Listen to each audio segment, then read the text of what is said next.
The annual HSBC Golf Business Forum took place at the Marriott Resort Sawgrass this month, and what better setting than this famous golfing paradise in Ponte Vedra Beach, Florida. The great and good of the game's business world came together right next to TPC Sawgrass to network, discuss and move the game forwards.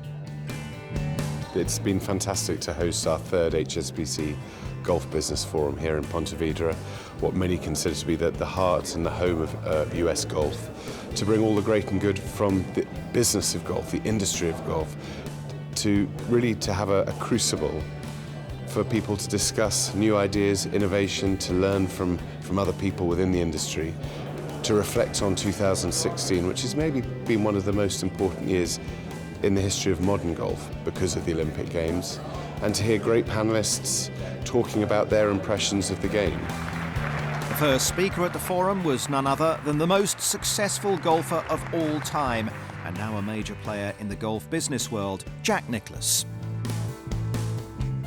Well, golf has been my life. I don't think there's any question about that.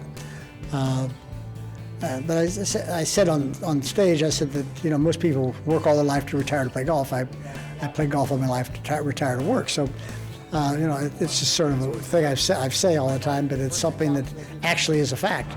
Because when I started to actually finish playing golf, doing the work, I've enjoyed it. I've been young in what I'm doing, but I've had a little bit of maturity before I got there. So it's worked out very well.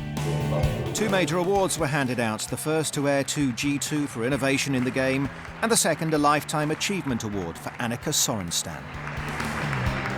I'm very honored to achieve an award that has some incredible names on it in the past. I've done a lot for the game, whether it's on the course or off the course with their businesses or charity work, and contributed to the game in one way. So I'm very delighted and certainly thankful for HSBC to be able to give me this opportunity. But to come to this business forum in general is a great way for all the different parts of the game industries to get together and talk about the future and share solutions or come up with ideas to just make the game and the industry better.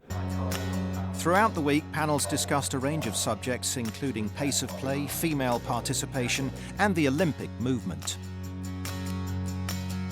If we want the boat to sail faster and get to new destinations, we got to do it together. I think we all play a role, and we all have a responsibility, whether it's a player or whether it's a tournament organization or construction company or you name it. I think we all share a role to do something to give back to the game.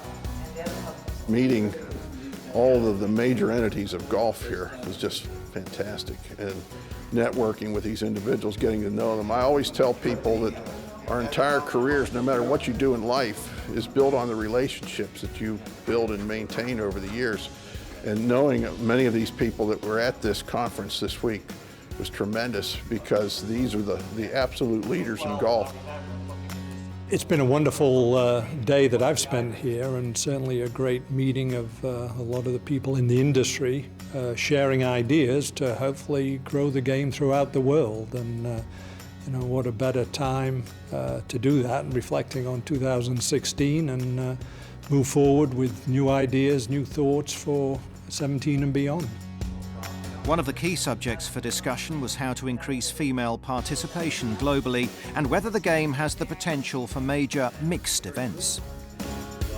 I think golf has a fantastic opportunity to showcase men and women competing side by side, and I think that represents a true opportunity. So to see, for example, we talked on the panel today about maybe having a male and female kind of Olympic event. That would be truly groundbreaking, and I think would showcase golf at its very best to the rest of the world.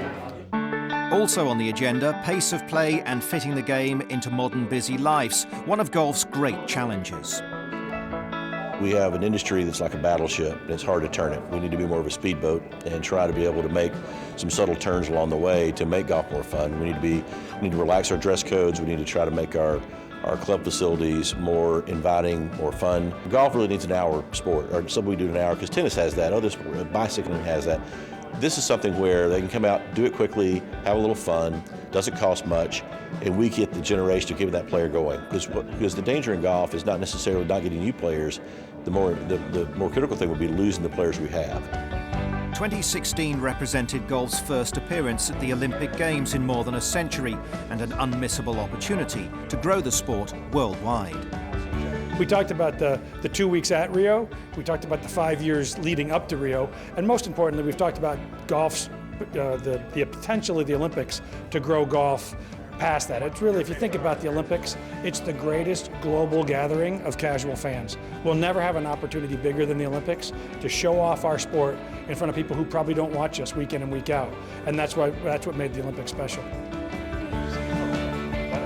The athletes that were there had a unique and wonderful experience, and they're continuing to talk about that and be fantastic ambassadors for the Olympic movement. So yes, the success on that, success also in terms of the demographics of television. Had some great examples, such as the UK, where it's the men's event was the most watched golf event ever. It is the greatest golf grow the game opportunity that golf has. The final day of the forum saw the delegates and panellists taking to the world-famous stadium course at Sawgrass, bringing the curtain down on another hugely successful week.